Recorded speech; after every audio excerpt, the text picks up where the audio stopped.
Bonjour à tous, aujourd'hui on va partager, ou si vous voulez, on va proclamer Matthieu chapitre 25 au verset 21 qui nous dit: c'est bien, bon et fidèle serviteur, tu as été fidèle en peu de choses, je te confierai beaucoup.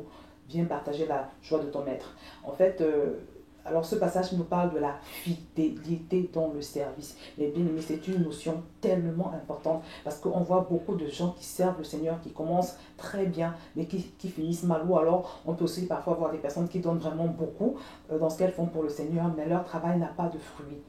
Et aujourd'hui, donc, je voudrais rapidement vous donner quelques éléments. Quand le Seigneur nous parle de fidélité, il s'agit de fidélité donc, par rapport au travail que tu fais, par rapport au rythme que tu peux avoir, par rapport à la constance. Je prends un exemple. Il y a des gens, par exemple, qui me disent souvent que pour toi qui sers Dieu au niveau des réseaux sociaux, il faut que tu me donnes des conseils parce que j'ai une page Facebook et quand je partage, les gens ne like pas, donc je me décourage.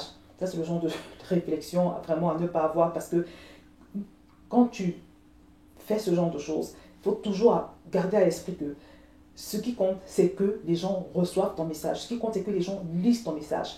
Ils n'ont pas besoin de liker. Non. Parce que le like, c'est vraiment pour on va dire, voilà, c'est pour t'encourager, c'est vrai. Mais ce n'est pas ce qui doit être prioritaire pour toi. Ce qui compte, c'est que les gens regardent. Et donc, quand tu fais ce genre de travail, il faut persévérer. Il faut continuer avec la même ardeur, avec la même détermination, avec la même passion, avec le même zèle.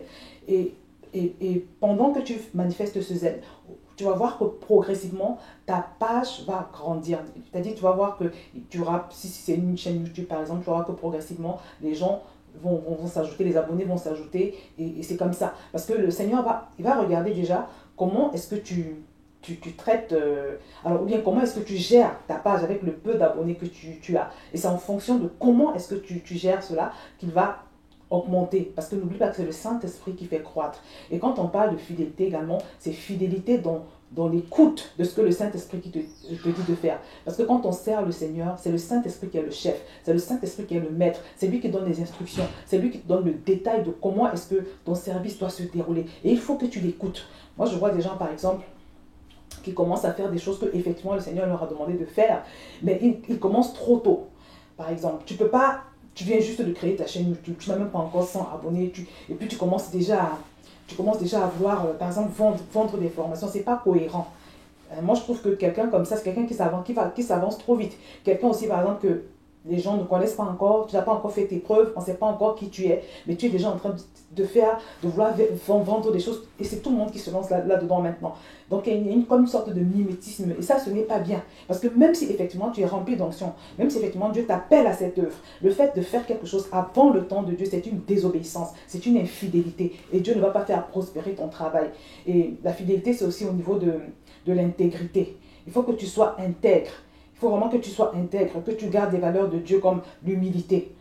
Parce qu'il y a aussi quelque chose que j'ai observé tout de suite quand les gens se retrouvent avec une chaîne YouTube, une page quelconque, je sais pas, ils veulent jouer des chefs en fait. Tu sens l'orgueil, et c'est des choses que Dieu déteste. Il dit même dans sa parole qu'il rabaisse les orgueilleux. Plus tu auras tendance à vouloir être ton propre chef, à vouloir te comporter comme le chef de ta page, à tout. Bref, on n'a pas le temps de développer ça ici. Mais ce que je veux dire, c'est que soyons humbles et façons-nous. Quand tu commences, tu n'as pas besoin de t'encombrer de titres, voilà. On n'a pas besoin de tout ça. On a juste simplement besoin de s'effacer, de faire les efforts pour comprendre ce que Dieu attend de nous dans ce service. Et une fois qu'on a la révélation de ce que Dieu attend de nous, on s'attelle à le faire. Donc il y a des règles comme ça qu'il faut respecter, et plus on les respecte, plus le Saint-Esprit fait croître notre ministère, plus il nous permet de porter des fruits. C'est ce que je dis est tellement important. Parce que n'oubliez jamais que c'est le Saint-Esprit qui fait croître l'œuvre de Dieu. C'est le Saint-Esprit qui fait grandir l'Église. C'est le Saint-Esprit qui fait croître tout ce qu'on peut être amené à faire pour le Seigneur. Donc c'est indispensable vraiment d'être soumis à ce Saint-Esprit, soumis à son timing, soumis à sa façon de faire, la façon qu'il veut que tu fasses cette œuvre.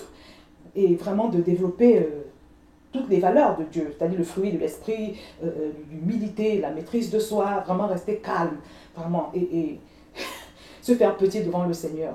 Comprendre qu'on est simplement un instrument, on n'est rien du tout. Donc voilà, je vous laisse mettre votre verset en bas de cette vidéo et je vous dis à la prochaine séquence de proclamation de la parole.